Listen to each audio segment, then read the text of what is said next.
Pimply राज्य में राजा भीमदेव ने आज अपने दरबार में एक वैचारिक सम्मेलन का आयोजन किया था, जिसमें पूरे भारतवर्ष के विद्यालयों के सबसे उत्कृष्ट विद्यार्थी भाग ले रहे थे। सभी छात्रों के लिए दान दक्षिणा थी और जीतने वाले उम्मीदवार के लिए थी राजा के मंत्रिमंडल में मंत्री पद की कुर्सी। महामंत्री कृष्णस्वामी सभी प्रतिभागियों से समाज के हित के बारे में प्रश्न पूछ रहे थे। क्या नाम है तुम्हारा?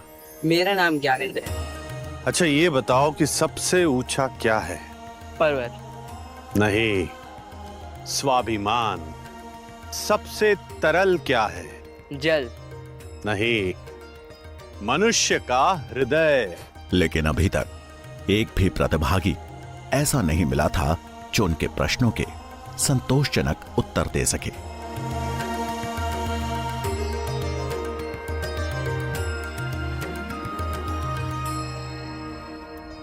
अपना परिचय दो।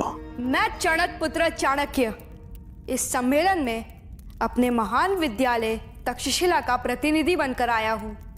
मेरे शब्दों से तक्षशिला का सम्मान बढ़े, यही मेरी इच्छा है और लक्ष्य भी। अब मैं कुछ प्रश्न आपसे भी पूछूंगा। ये बताओ कि सबसे बड़ा शत्रु कौन है? अहंकार। अहंकार से बड़ा कोई और शत्रु नहीं। अच्छा, ये बताओ कि सबसे बड़ा धन क्या है? विद्या।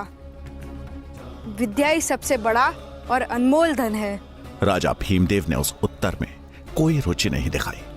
उनके लिए एक राजा के राजकोष का धन ही सबसे बड़ा धन था। और सबसे बड़ा वीर कौन है? दानवीर। चाणक्य का यह उत्तर राजा भीमदेव को चुभ गया। उन्हें लगा मानो चाणक्य उनकी संपन्नता, उनकी वीरता का उपहास कर रहा हो। रुकिए महामंत्री, इस ब्राह्मण बालक से अगला प्रश्न हम पूछेंगे। बताओ बालक, शास्त्र पढ़े या राजा? महाराज की जय हो। शास्त्र ही साम्राज्य की नींव रखते हैं और साम्राज्य राजा की, इसलिए सबसे पहले शास्त्र। तू अपनी सीमाएं भूल रहा बालक। तू एक भिखारी है और यहां दान मांगने आया है। चाणक्य को यह बात चुभ गई। राजा ने सिर्फ उनका नहीं बल्कि तक्षशिला का भी अपमान किया था। मैं तक्षशिला से यहाँ दान लेने नहीं आया था महाराज। मुझे लगा था यहाँ ज्ञान की पूजा होती है, पर मैं गलत था। जहाँ शास्त्रों का मान नहीं, वहां मैं एक क्षण भी रुक नहीं सकता। रुक बालक, तुझे जाने की अनुमति किसने दी? राजा भीमदेव का क्रोध सातवें आसमान पर था। वो तलवार उठाकर जैसे ही चाणक्य की ओर बढ़े तो महामंत्री कृष्णस्वामी हाथ जोड़ उन्हें रोकते हुए बोले, महाराज, आप तो दयावान हैं, ब्राह्मणों का आदर करना जानते हैं। इस बालक की ब्रह्म हत्या का पाप अपने सिर पर क्यों ले रहे हैं?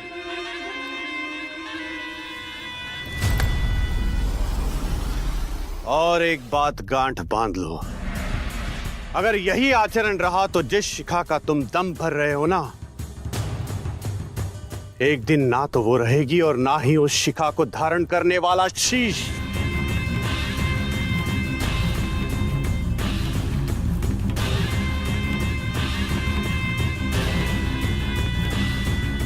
इस बात को कुछ साल बीत गए। भीमदेव के दरबार से निकाला गया तक्षशिला का यह छात्र आज उसी शिक्षा के मंदिर में आचार्य चाणक्य के नाम से प्रसिद्ध था। बुद्धिमान व्यक्ति अपनी बुद्धि, विवेक और चतुराई से किसी भी युद्ध में विजय प्राप्त कर सकता है। शत्रु चाहे जितना भी शक्तिशाली क्यों ना हो, साहस, संयम और बुद्धि से जीवन में किसी भी युद्ध पे विजय प्राप्ति की जा सकती है।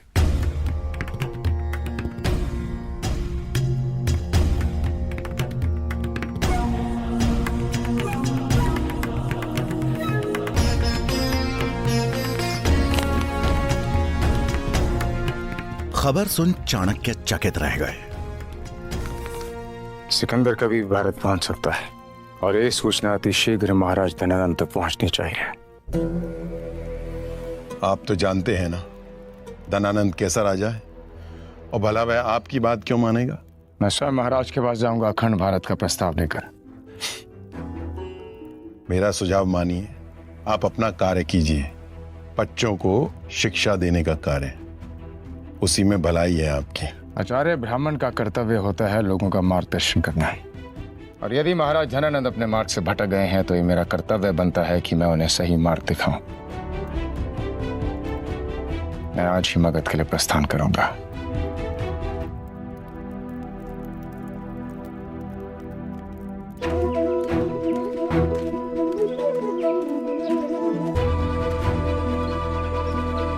चाणक्य तक्षशिला से मगध के लिए निकल पड़े और 5 दिन का लंबा सफर तय कर पहुंच गए मगध की राजधानी पाटलिपुत्र।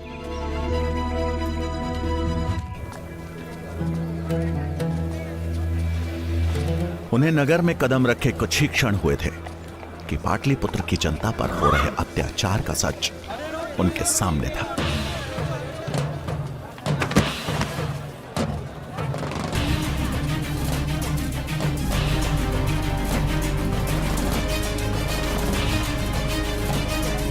नगर के चौराहे पर कुछ सैनिक फांसी के फंदे से लटकते मृत शवों को नीचे उतार रहे थे।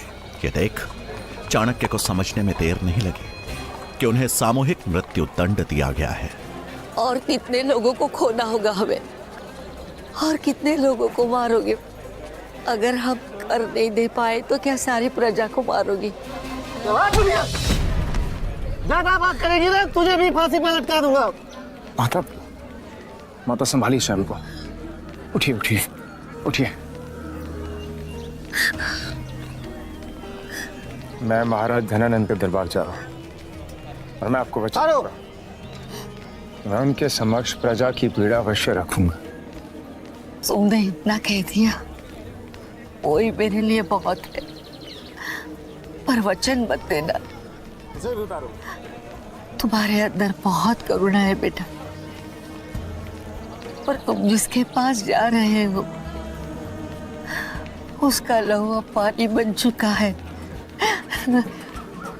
अपने अनुभव से कह रही हूँ तुम्हें देने के लिए मेरे पास अगर कुछ है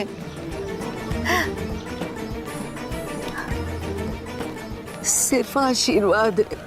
उस औरत ने उनके सिर पर हाथ फेरा और चाणक्य दृढ़ संकल्प लिए चल दिए राजमहल की ओर।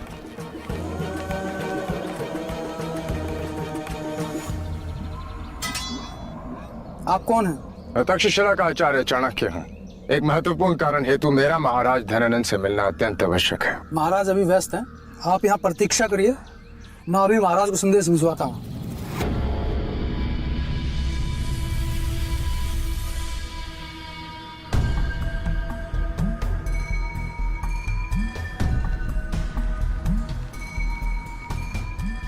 प्रतीक्षा करते करते शाम हो गई। चाणक्य को समझ आ गया कि अब सीधे हाथ से घी नहीं निकलने वाला, उंगली टेढ़ी करनी ही पड़ेगी। थोड़ी देर बाद उनकी नजर कुछ रसोइयों पर पड़ी जो कि महल के पीछे वाले रास्ते से अंदर जा रहे थे। चाणक्य को उनका मौका मिल गया था। कितने आदमी हैं? आज भी 10 लोग हैं। 10।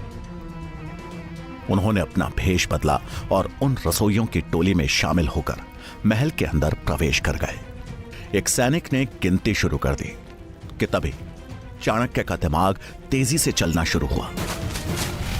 मौके का फायदा उठा चाणक्य ने वहां से अपना रास्ता बदल लिया और निकल गए राज दरबार की खोज में।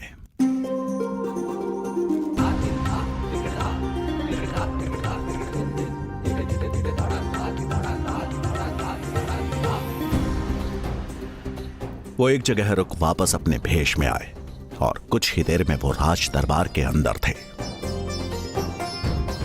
लेकिन ये क्या, राज दरबार में कोई राजसभा नहीं बल्कि सुंदरियों का नृत्य चल रहा था।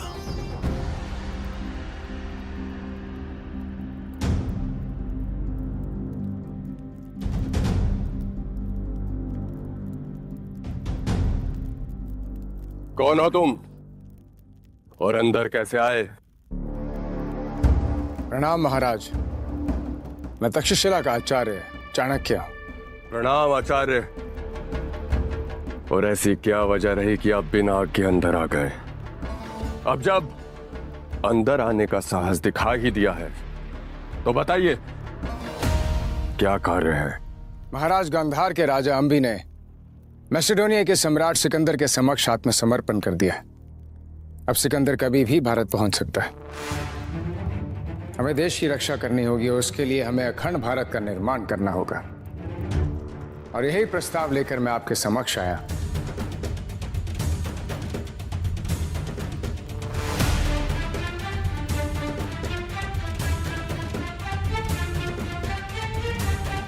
अपने घुटने पर बैठो।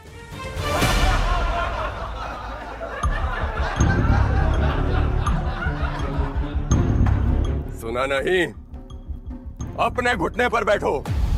चाणक्य ने इस अपमान को सह लिया क्योंकि उस समय उनके मन में सिर्फ और सिर्फ प्रजा और देश की चिंता थी। कुछ बोलने से पहले ये याद रखना कि यही तेरी औकात है। महाराज, बहुत हुआ चाणक्य। 2 कौड़ी के शिक्षक हो तुम। अब तुम मुझे बताओगे कि राज्य कैसे चलाना है। तेरा भाग्य अच्छा है कि हम ब्राह्मण की हत्या नहीं करते, अन्यथा तेरा सर अभी तक धड़ से अलग हो चुका होता। चुपचाप अपना कार्य करो। युद्ध के बारे में सोचना और करना हमारा काम है।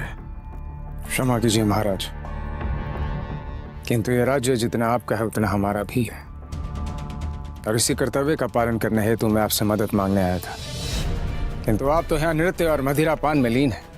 यदि ऐसा ही चलता रहा तो शीघ्र ही समस्त भारत का सर्वनाश हो जाएगा। सिकंदर जब मगध के ऊपर आक्रमण करने की योजना बनाएगा तब हम उससे निपट लेंगे। इससे पहले कि हम भूल जाएं कि तुम एक ब्राह्मण हो, जिस गति से यहाँ पर आए थे उसी गति से वापस लौट जाओ।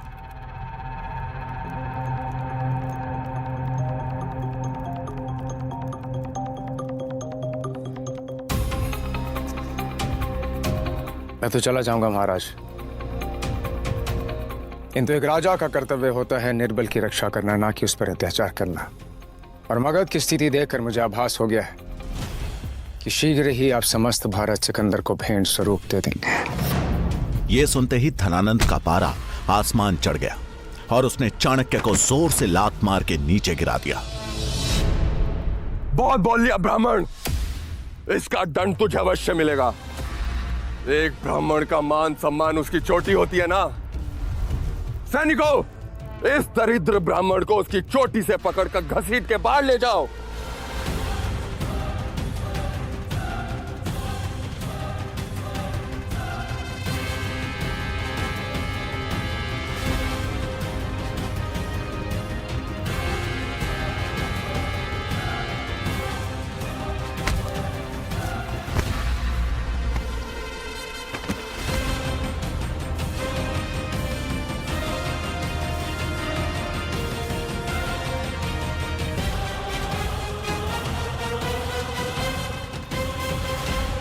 भूल होगी मुझसे जो तुझ जैसे पापी से मैं इस देश को बचाने की उम्मीद रख बैठा। अपमान किया है तूने एक शिक्षक का, ब्राह्मण की शिखा का, और तुझे इसका भारी मूल्य चुकाना पड़ेगा। मैं चाणक्य पुत्र चाणक्य, तक्षशिला का आचार्य, धरती और आकाश समेत 10 दिशाओं को साक्षी मानकर आज ये प्रण लेता हूं, जब तक तेरे और तेरे नंद वंश का समूल नाश नहीं कर देता, जब तक इस राज सिंहासन पे किसी योग्य राजा को नहीं बिठा देता, मैं अपनी शिखा नहीं बांधूंगा। आचार्य चाणक्य की यह प्रतिज्ञा नंद वंश के विनाश और अखंड भारत के निर्माण की घोषणा थी, जिसे सुन सब सन्न रह गए और चाणक्य बिना पीछे मुड़े वहां से निकल गए। सैनिकों, यदि ये ब्राह्मण भविष्य में इस राज्य के आसपास कहीं भी नजर आए तो इसका सर धड़ से अलग कर बीच बाजार में लटका दिया जाए। धनानंद से मिले अपमान के बाद चाणक्य ने उसी दिन मगध छोड़ दिया और अब आचार्य चाणक्य के जीवन का एक ही लक्ष्य था, एक ऐसे राजा को चुनना जो धनानंद की राजगद्दी छीन सके।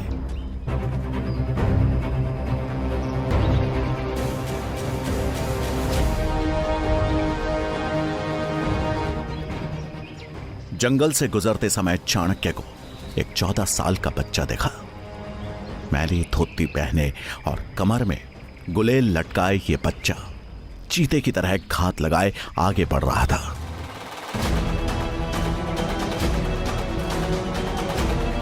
कुछ दूर पीछे चलने के बाद चाणक्य ने देखा कि वो बालक जिन 2 लोगों का पीछा कर रहा है वो भी एक अकेले जा रहे यात्री का पीछा कर रहे हैं।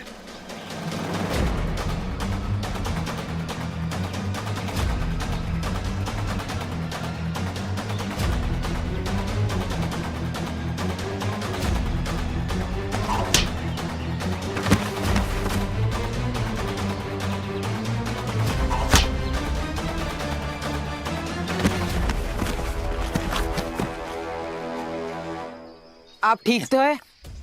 आपको चोट तो नहीं आई? तुमने आज मुझे सही समय पर बचा लिया, नहीं तो ये लोग तो मेरी जान ही ले लेते। अरे नहीं, ये लोग आपकी जान नहीं लेते, केवल आपको लूटकर यहाँ से चले जाते हैं। परंतु अब आप सुरक्षित हैं, आप यहाँ से जा सकते हैं। धन्यवाद।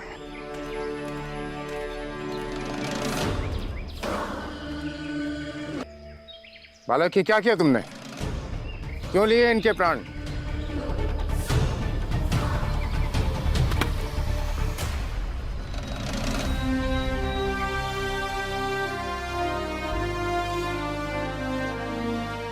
ये दोनों लुटेरे हैं और अक्सर चाकू की नोक पे यात्रियों को लूट लेते हैं।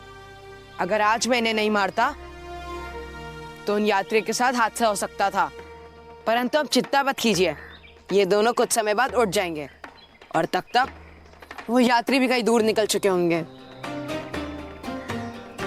तुम इतने विश्वास से कैसे कह सकते हो कि इन्हें कुछ नहीं हुआ? क्योंकि मैंने उन्हें एक ऐसी जगह मारा है जहाँ पे वो केवल मूर्छित हुए हैं, उन्हें चोट नहीं आई है। ये दोनों भी अपनी परिस्थितियों से विवश है, परंतु इसका मतलब ये तो नहीं कि चोरी करे। मेरे लिए वो यात्री और ये दोनों चोर एक समान है।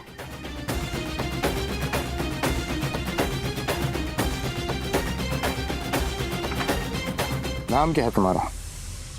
चंद्रगुप्त।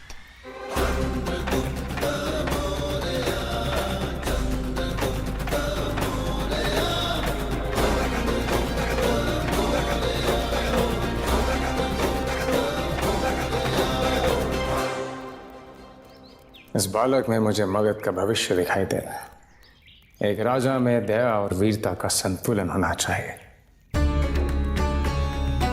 धनानंद, तूने अपने अहंकार में मगध की इस पावन मिट्टी को भी कलंकित कर दिया है और अब इस कलंक को मिटाने की प्रक्रिया आरंभ होती है। अधिक समय नहीं है तेरे पास, शीघ्र ही तेरे रक्त से मगध की इस पावन धरती को सिंचित किया जाएगा। आज मेरी खोज समाप्त होती है। मिल गया मुझे मगध का भविष्य, मगध का भावी सम्राट। मगध के राज सिंहासन पे चंद्रगुप्त बैठेगा और उससे उस सिंहासन तक मैं पहुंचाऊंगा। क्या योजना बना रहे थे आचार्य चाणक्य? जानने के लिए देखिए अगला एपिसोड